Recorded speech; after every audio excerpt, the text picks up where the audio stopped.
No, Chair, I'm a bit baffled because, Governor, why did you feel the need to make that statement?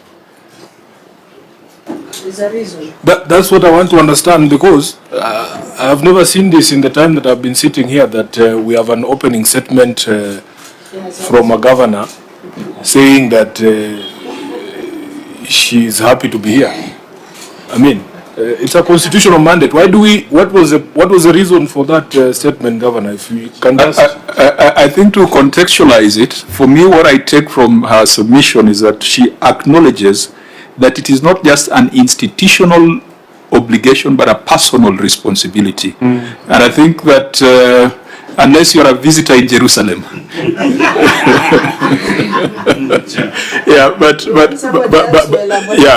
but I think it's something that we must take positively. Yes. So Sifuna, drop your cynicism. No, Chair. You should have allowed her to just clear my suspicions, because it is possible that she was not even addressing this committee. I can clear that. No, let's not put the governor on the spot on that.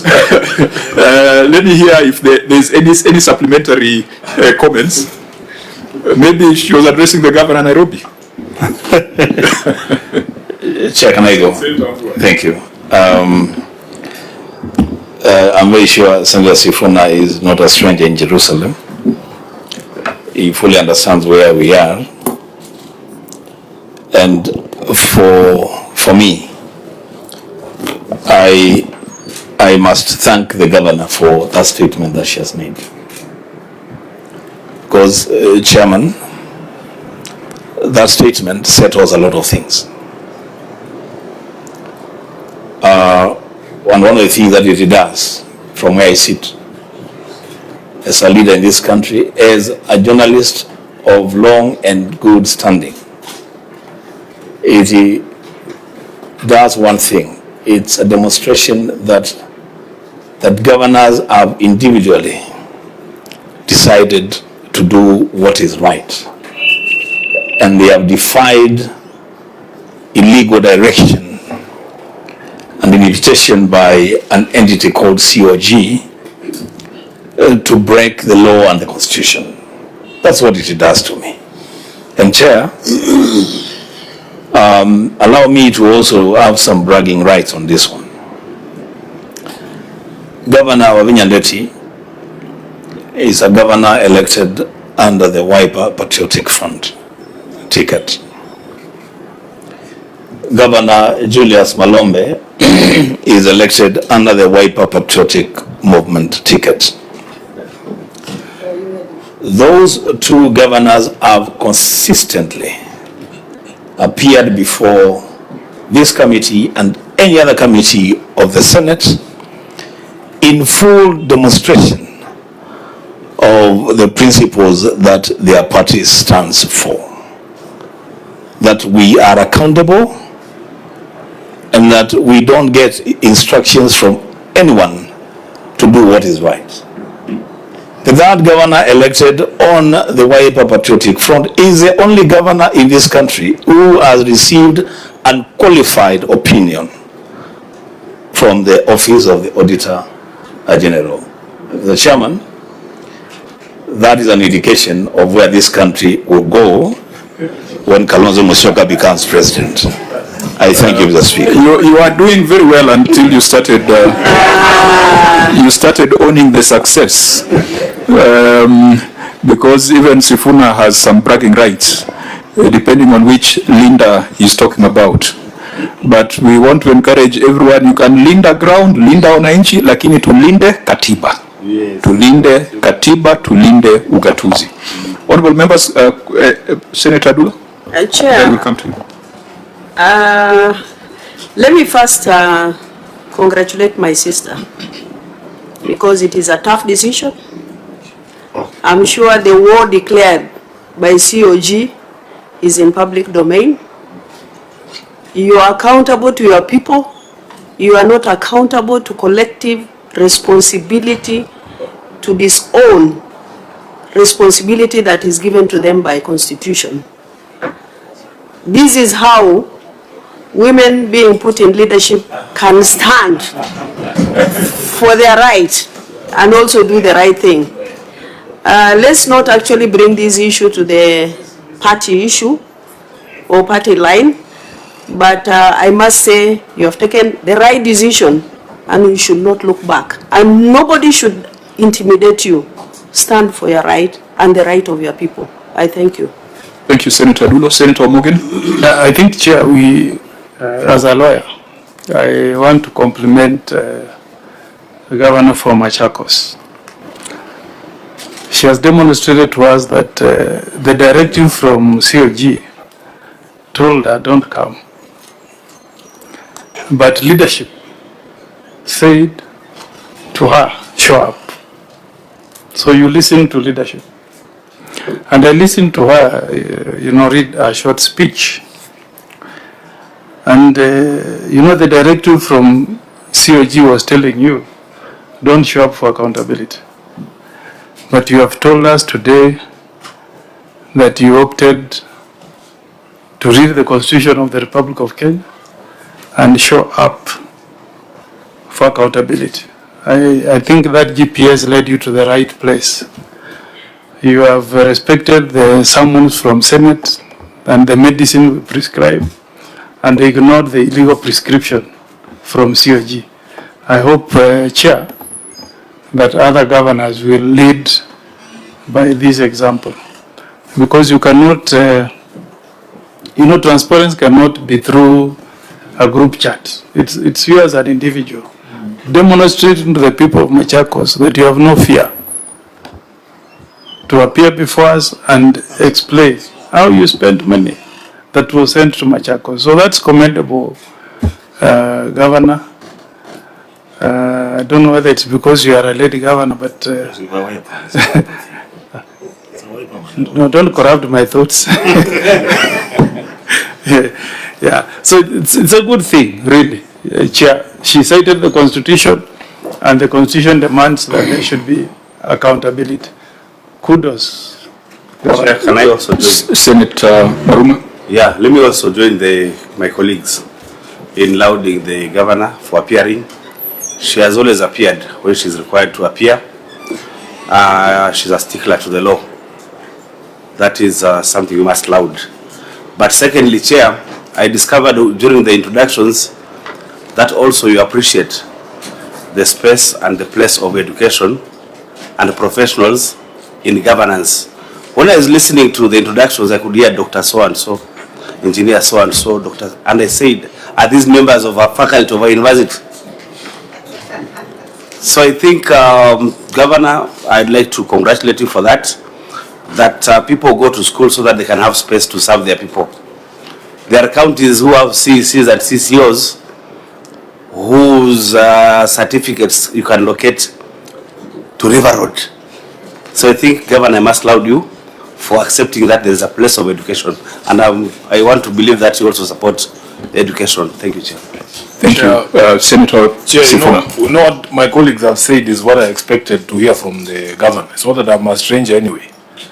But I just want to add one thing, that delinquency or bad manners does not know gender or parties. As SG of ODM, I'm embarrassed deeply that the chair of the COG who originated this illegal edict is a member of ODM. There was another lady governor who sat where you are there. She's one of the proponents of non-appearance of governors, the governor of Embu.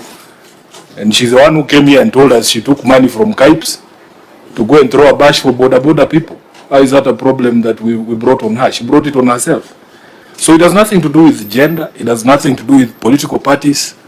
But if Senator Wambua was here, I would tell him, those of us who identify ourselves as the true ODM people who swore to defend devolution, those governors are attending Senate sessions. As I've said, Chair, yesterday, our comrade in arms, the governor for Siaya, was before the Public Investments Committee of this House. So this delinquency, you have to look it. Don't throw us together. Hapana leta mchanganyiko is what I'm trying to say. It is individual responsibility, people who have chosen to break the law. But as maybe we'll get into it later, there is a remedy that the Senate is going to be proposing next week to deal with these errant governors who think that they can just play around with public money and refuse accountability. So it's good that you're here, Governor. Thank you. Thank you, Senator. And Senator Lelegwe, I think the opening remarks by the Governor would serve very well in your county, because I know your Governor has put us in a situation where we are asking the Inspector General of Police to arrest him. And I think what the Governor of Machakos says is valid, and the people of Samburu should also understand that accountability is not just institutional, it is personal. So, Governor, we are not going to thank you for coming, because it is your duty, as you have said. It is a responsibility, it is an obligation. But we commend you for reaffirming that appearing before this Senate has been useful to you in the past. I think you said that in your statement. And I believe that other governors who might be listening in or who will be following would find it fit for them to do what the Constitution requires them to do. Hapa tunalinda katiba. Hapa tunalinda ugatuzi. We don't care which political divide you come from, which orientation, which gender, which region, but the Senate exists kulinda ugatuzi na kulinda katiba. Having said that, we have already gone through this report, and the Auditor General has given us an overview of the issues that have been resolved and the issues that remain outstanding. I know that the clerk had put in an informal request if you could have come in earlier, but you indicated that you had other appointments. If you would have come in earlier, we would have had more time to discuss many aspects of this report. But you have appeared before us under oath. You have tabled your written responses. We will take your written responses and use them to process our recommendations, after which, in a period of 60 to 90 days, we shall reinvite you to explain how you have implemented our recommendations. Unless there is a matter that you feel your written responses do not address sufficiently that requires your explanation, I will give you that opportunity. But since you have submitted your written responses under oath, even in courts nowadays, courts are able to make decisions on the basis of the filings that have been done by parties. So unless there's a very specific matter. However, there was one matter that we have discussed with the Auditor General that we must bring to your attention. It did not appear in the substantive audit report, and we have agreed with the auditor on how it will be treated going forward. That is the issue of pending bills, or what nowadays we call trade payables. If you notice in your financial statements, you close the year with total trade and other payables of 4.8 billion Kenya shillings. As I've said, it was not highlighted in the Auditor General's report, but those of us who have sat here for quite some time, we know that we have a problem of pending bills in Machakos County due to historical reasons. I do recall at one of our meetings, Governor, since you have been appearing before this committee consistently, I do recall in one of our meetings you even proposed that we could call in the administration of the past to deal with some of the outstanding pending bills. We are concerned that the balance on trade payables is growing. The prior year, you opened the year at 3.3 billion. Which page are you looking at? It's on the financial statement, note 32 on trade and other payables. Yeah, on the financial statement. It's not, the auditor had treated it as a prior year matter. Or auditor, can you explain how you had treated this so that it's your words that go on record? Yes, Chair, that is the case. We are following up on the trade payables. But we have directed that it cannot be looked at as a prior year matter. Yes. Because in prior year the figures were different. Yes. This year the figure is growing. This year there was no aging analysis. Or is there an aging analysis in that report? There is no aging analysis. Ideally the auditor would have flagged that to say that the debt of 4.8 is not aged. So we don't know what is current, what is a year, what is over 3 years. and Governor, just hold your horses first. We have discussed it with a better analysis on it. But since we can see it, because, Governor, I'm sure you're going to explain that subsequently you paid. But unfortunately, the only evidence we have is the financial statement that we have here. I wanted to give certain guidelines. And these guidelines is a standard recommendation that we are giving to all counties. Number one, if this 4.8 billion includes staff payables, accountants in the room, how much of this 4.8 is staff payables? Thank you, Chair. Thank you, Chair. Out of the 4.8 billion, 804 was staff payable. That is salary arrears for June 2025, and 204 million, which relates to statutory deduction, which we had paid net for April and May. Those amounts of 804 were eventually paid in this year. So the balance remains. Just leave it there. So that is in line with our recommendation, because we are going to recommend that staff payables must be settled within 90 days. You are saying you have already settled? Yes, Chair, we have already settled that. Second, statutory deductions must be settled within 90 days. And you are saying you have already paid 204 million as statutory deductions? Yes, Chair, we have already paid. Now, does this total figure, are there pension obligations arising very unique, Yes, especially for a big county like Machakos? Our last payment was last month. Now, let's distinguish between the current and the historical. Lap fund or lap trust or CPF, anything? Let me respond. What, Chair, I've clarified that 804 was for financial 24-25, which fall due in year 25-26, and which we settled. But if you go to our pending bills, there is an amount of 325 million, which relates now to 30 billion of devolution. Correct. But now that's where I'm going to. Our recommendation on those acquisition to the control of budget has released the money, so you have the money. There is no reason why you should keep the money beyond 90 days. But then the historical ones arising from defunct municipalities, we understand the complication, the actuarial valuation, the interest and penalties. Our recommendation is that within 90 days, you need to come up with a payment of budget, the Auditor General and the Senate within 90 days. Chair, we have to have a payment plan. A payment plan. Payment plan. And I can assure you, Chair, we are up to date. Fine. Let's go to the fourth arm of it. Now you have debt owed to service providers, contractors, etc. Unfortunately, your financial statements does not disclose the age of your debt. You have not done an aging analysis, which the Auditor General should have queried.